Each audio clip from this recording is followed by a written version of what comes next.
Hello everyone. आज हम पढ़ेंगे वर्ण विचार।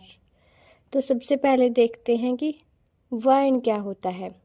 भाषा की वह छोटी से छोटी ध्वनि जिसके टुकड़े नहीं किए जा सकते, वर्ण को प्रायः अक्षर भी कहा जाता है।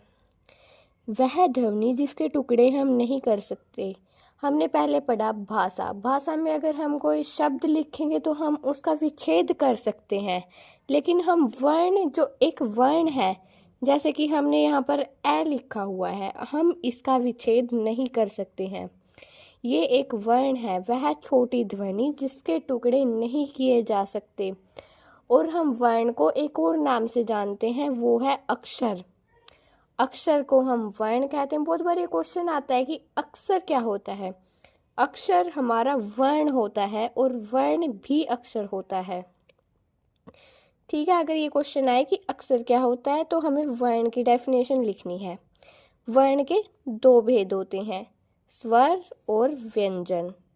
तो अब हम स्वर और व्यंजन के बारे में पढ़ेंगे, उनकी डेफिनेशन पढ़ेंगे, उनके भेदों के बारे में पढ़ेंगे। सबसे पहले देखते हैं स्वर क्या होता है।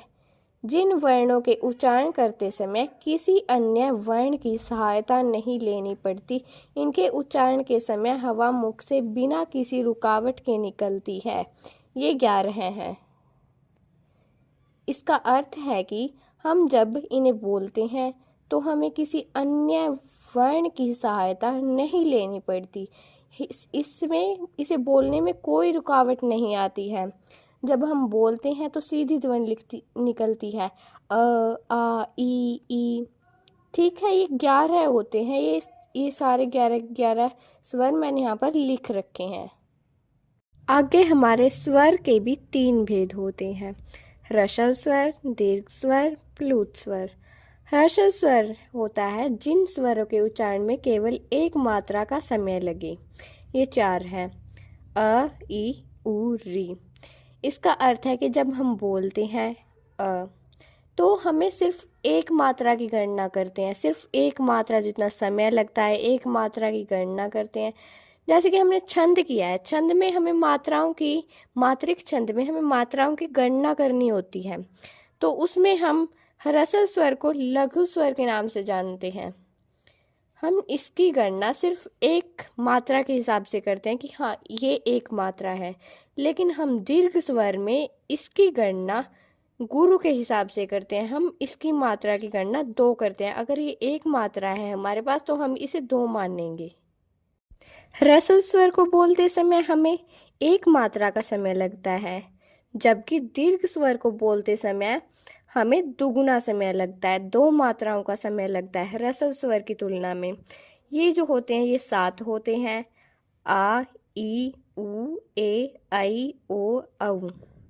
ठीक है, अगला है प्लुत स्वर, जिनके उच्चारण में 3 मात्राओं का समय लगे। 3 मात्राओं का मीन्स ये ओम है। जब हम कहते हैं ओम तो हम ज़्यादा समय लगाते हैं, हम 3 मात्राओं का समय लगाते हैं।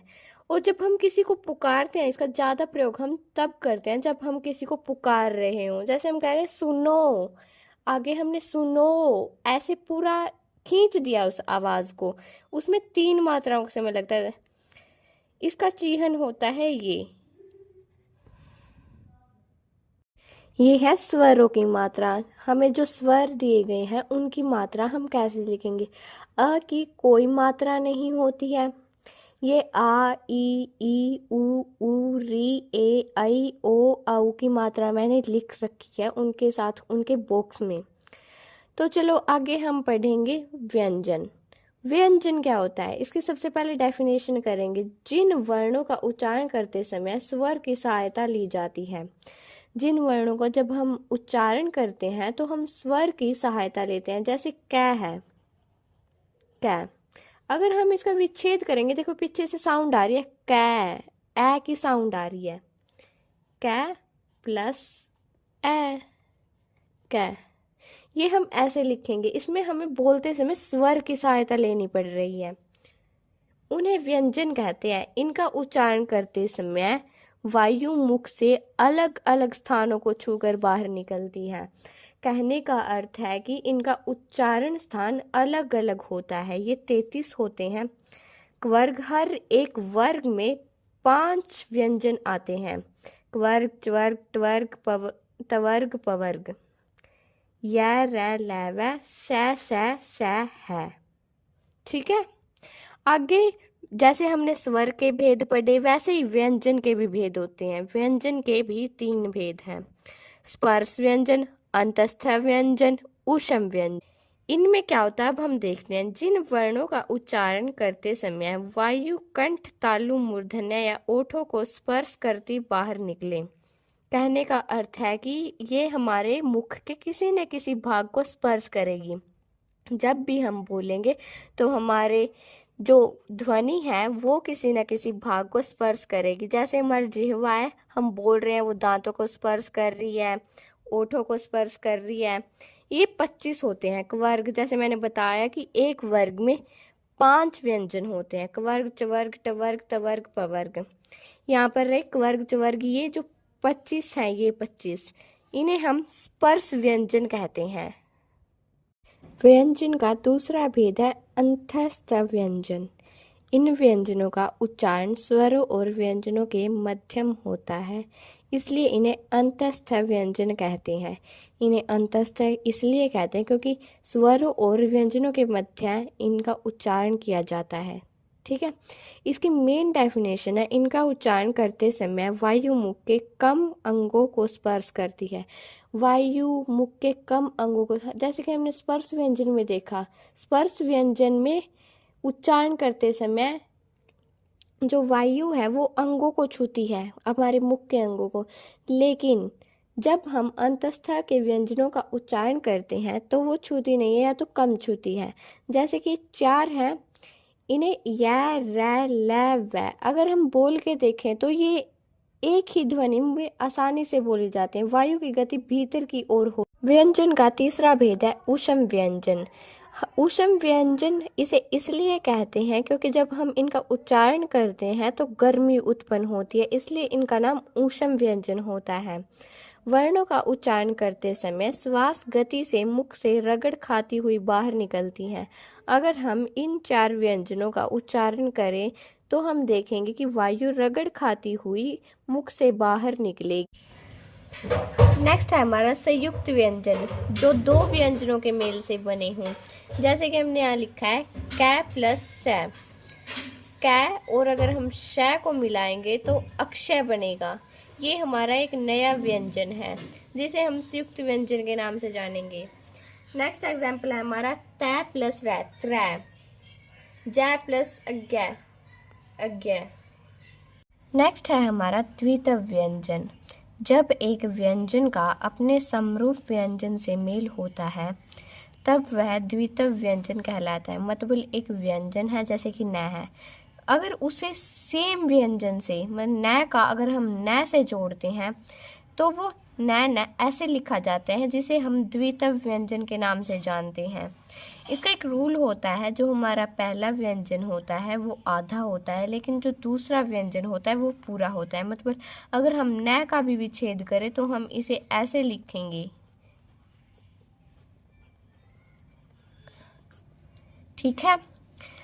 नेक्स्ट है हमारा संयुक्ताक्षर व्यंजन। जब एक स्वर रहित व्यंजन का स्वर सहित व्यंजन से मेल हो तो उसे संयुक्ताक्षर कहते हैं। कोई भी स्वर है, हमने यहाँ पर पढ़ा था एक व्यंजन का उसी व्यंजन से मेल होना द्वित्व होता है, लेकिन यहाँ पर है कोई भी व्यंजन है किसी दूसरे व्यंजन से। ये तय है, मेरी राइटिंग थोड़ी सी तय। कैल जो पहला हमारा व्यंजन होगा वो स्वर रहित होगा, लेकिन जो हमारा दूसरा व्यंजन होगा वो स्वर सहित होगा। जब हम इन्हें मिलाएंगे तो कहता है, हम इसे ऐसे लिखेंगे कत। जैसे हमने कत लिखा है तो हम इसे संयुक्ताक्षर कहेंगे। चलिए अब हम कुछ विशेष बातें पढ़ते हैं वर्ण के बारे में। अ रहित व्यंजन लिखने के लिए व्यंजन के नीचे हलंत लगाया जाता है, जैसे कै। जैसे कि जब हम वर्ण विच्छेद करते हैं तो हम कै के नीचे हलंत लगाकर प्लस ए लिखते हैं, क्योंकि हमने उसमें से ए निकाल दिया है। अब वो ए के बिना है तो वो उसके नीचे हलंत लगाया जाएगा, वो उसे हम आधा समझेंगे, इसलिए उसके नीचे हलंत लगाया गया है। दूसरे हैं डै और डै।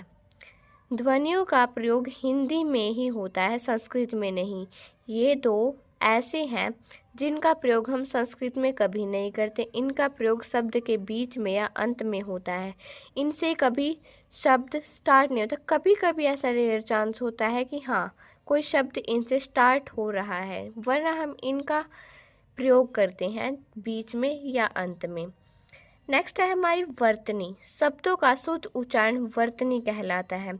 जब हम किसी शब्द का शुद्ध उच्चारण करते हैं तो हम उसे वर्तनी कहते हैं। जैसे ये अशुद्ध लिखा हुआ है सुवाद, सुवाद क्या होता है? स्वाद होता है।